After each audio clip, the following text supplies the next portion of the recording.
So ఇప్పుడు ఒకవేళ కానీ పన్ను ఆల్రెడీ పీకించేసుకున్నాను అని అనుకుంటే ఆ పన్ను మీరు చాలా త్వరగా కట్టించుకోవడం ఇంపార్టెంట్ అండి. చాలామంది నిర్లక్ష్యం చేస్తారు, పన్ను పీకించేసుకుంటారు కానీ తర్వాత కట్టించుకోవడానికి ఇప్పుడు మళ్ళీ అది ఎందుకులే కట్టించుకోవడం అని నిర్లక్ష్యం చేస్తారు. ఆ పని మాత్రం అస్సలు చేయకూడదు. మీకు ఒకవేళ పన్ను తీపించుకున్నాను అనుకుంటే ఆ ప్లేస్లో ఇమీడియట్గా పన్ను కట్టించుకోవాలి. ఎందుకంటే మీరు ఎప్పుడైతే పన్ను పీకించుకోవడం దగ్గర నుంచి పెట్టించుకోకుండా ఉంటారో మీరు ఒకవైపు మాత్రమే తింటూ ఉంటారనమాట.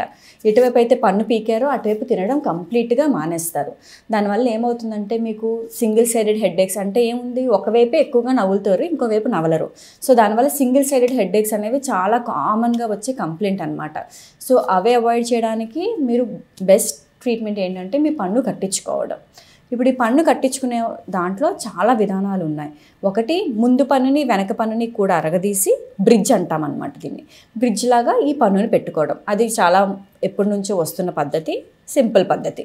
లేదు ఇంకొక పద్ధతి ఏంటంటే, నాకు ముందు పన్ను వెనక పన్ను మంచి పళ్ళే, బాగున్న పళ్ళే, వాటికి నాకేం చేయాలని అనుకోవట్లేదు అని అనుకుంటే డెంటల్ ఇంప్లాంట్స్కి వెళ్ళడం చాలా ఉత్తమమైన పద్ధతి. డెంటల్ ఇంప్లాంట్స్ అనేవి ఏంటంటే, ఫస్ట్ ఒక స్క్రూ లాంటి దాన్ని మీ ఎముకలో పెడతారనమాట. అంటే అది మీ సేమ్ రూట్స్, పన్నుకు రూట్ ఎలా ఉండేదో దాన్ని రిప్లికేట్ చేస్తూ మీ ఎముకలో ఉంచుతారు. ఎప్పుడైతే అది మీ ఎముకతో పాటు ఒక భాగం అయిపోతుందో అప్పుడు దాని మీద క్రౌన్ అనేది ప్లేస్ చేయడం జరుగుతుందన్నమాట. సో ఇది ఆల్మోస్ట్ మీ న్యాచురల్ పన్నుకి ఇలానే ఉంటుంది. అండ్ మీరు ముందు పన్నును కానీ వెనక పన్నును కానీ ఏమీ డ్యామేజ్ చేయకుండా ఉంటారు.